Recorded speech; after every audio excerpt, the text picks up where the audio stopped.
Nah, ini baru Ole. Mungkin kalian baru ngomong begitu setelah Man United menang 3-0 di markas Spurs. Keberanian Ole mengubah formasi dengan hasil kemenangan pasti mengatakan bahwa ini baru Ole, pelatih dengan taktik plan A, plan B, plan C, atau punya keberanian mengubah formasi. Kalau kalah, kalau seri akan ngomong yang sama nggak? Tapi memang kita perlulah memberikan apresiasi kepada Ole, bagaimana dia berani menurunkan dua striker veteran ya. Kalau digabung usianya 70 tahun itu, Ronaldo 36, Cavani 34. Dua-duanya nyetak gol. Dan Ronaldo dengan 1 gol dan 1 assist ya menyamai prestasi Didier Drogba ya, dengan pemain yang mungkin udah gak kebayang ya, usia 36 tahun, 267 hari mencetak gol dan memberikan assist. Kalau Drogba dulu kejadiannya itu lawan Spurs juga, ini unik sih, lawan Spurs juga, dan kejadiannya pada Desember 2014. Lagi-lagi usianya 36 tahun dan 267 hari mencetak gol dan memberi assist.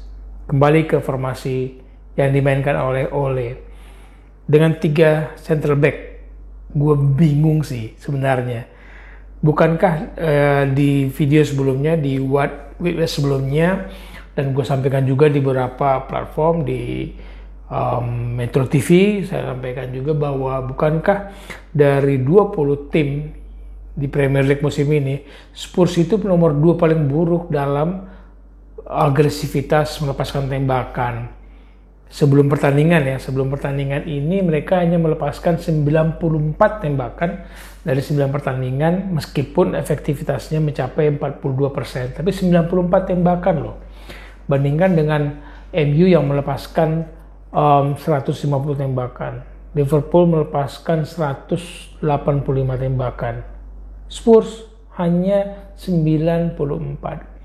Mundur lagi, di video sebelumnya gue sampaikan di 3 pertandingan sebelum melawan MU, Spurs itu memperlihatkan penurunan prestasi. Lihat ya, melawan Aston Villa mereka menang 2-1, melepaskan 17 tembakan dan 8 on target. Lalu melawan Newcastle di kandang lawan mereka menang 3-2, melepaskan 14 tembakan, 4 on target. Lalu melawan West Ham United di kandang lawan, Spurs kalah 0-1, berapa tembakan? 7, hanya 7 dan 4 yang on target. Nah, melawan Man United totalnya 9 tembakan, 0 on target. Babak pertama melepaskan 6 tembakan, babak kedua melepaskan 3 tembakan. Semuanya tanpa target. Ada apa dengan Son, dengan Harry Kane? Apakah permainan MU yang luar biasa bagus dengan memainkan 3 center back, atau Spurs yang mengalami penurunan prestasi? Bisa jadi dua-duanya punya jawaban yang sama, karena hasilnya 3-0 untuk Man United, Ronaldo, Cavani, dan Rashford. Kalau kita lihat bagaimana Spurs bermain, apakah memang kalau mereka main buruk seperti ini, MU layak menang? Kembali ke keberanian Ole. Kalau hasilnya kalah, apakah formasi yang baru ini akan menjadi hukuman bagi Ole? Tapi ketika dia menang, harus diapresiasi dong. Berani memainkan 2 pemain senior, meskipun di bangku cadangan ada pemain muda, di lini depan mereka penuh dengan semangat muda, anak muda dengan ledakan-ledakan yang mereka bisa berikan.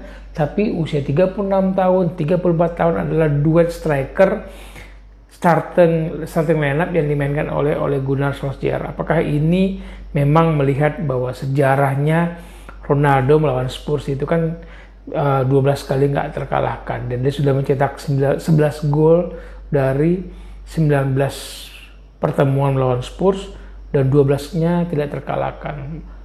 Seolah-olah melawan Spurs Ronaldo itu memang udah akrab ya. Spurs adalah lawan yang paling banyak tidak terkalahkan ketika Ronaldo bermain melawan Spurs. Melawan Newcastle dia 11 kali juga nggak terkalahkan. Lawan Bolton 10 kali nggak terkalahkan. Nah, lawan Spurs dia bisa tidak terkalahkan, mencetak gol, memberikan assist di usia yang sangat senior. Kita harus apresiasi apa yang dilakukan oleh karena jadwalnya begitu padat. Jadwal pertandingan ini adalah penghakiman pengadilan bagi Ole Gunnar Solskjaer sampai akhir November ini. Setelah rentetan hasil buruk, penampilan buruk, dan nyaris bisa dibilang sepanjang musim ini hanya sekali nggak kebobolan, tapi kali ini Spurs bisa nggak kebobolan. Dalam 2 pertandingan sepanjang musim ini, 2 kali tidak kebobolan. Itu sebuah prestasi pencapaian yang harus dihargai. Ole Gunnar Solskjaer berani memainkan perubahan. Ronaldo juga harus terima tidak bisa bermain full karena ada jadwal padat yang di depan. Kita tunggu ya bagaimana keberanian Ole memainkan strategi lagi, karena terbukti memainkan 3 center back ketika Rafael Varane sudah sembuh, bermain sama Maguire dan Lindelof. Lumayan lah, Maguire dan Varane nilainya mirip-mirip lah. Lindelof yang agak kurang terlihat nilainya bagus, dan Wan-Bissaka bermain cukup bagus. Luke Shaw juga nggak seperti sebelum-sebelumnya, kehilangan sentuhan, kehilangan operan-operan mautnya, dan mungkin bisa dibilang Fred dengan keberanian tembakannya mungkin harus lebih stabil, lebih disiplin, lebih percaya diri bermain sebagai orang yang mengontrol lini tengah, jadi penghubung antara barisan pertahanan dan barisan penyerangan.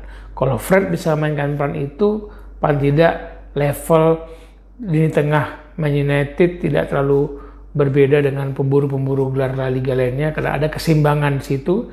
Ada Fred di situ menemani entah itu McTominay atau Paul Pogba nantinya, atau siapapun yang dimainkan oleh Ole. Sampai jumpa di pembahasan lainnya. Kita tunggu hasil-hasil yang keberanian juga, hasil-hasil dan keberanian Ole Gunnar Solskjaer memainkan strateginya sebagai nahkoda Manchester United. Sampai ketemu di What With West lainnya. Salam bola untuk kebaikan.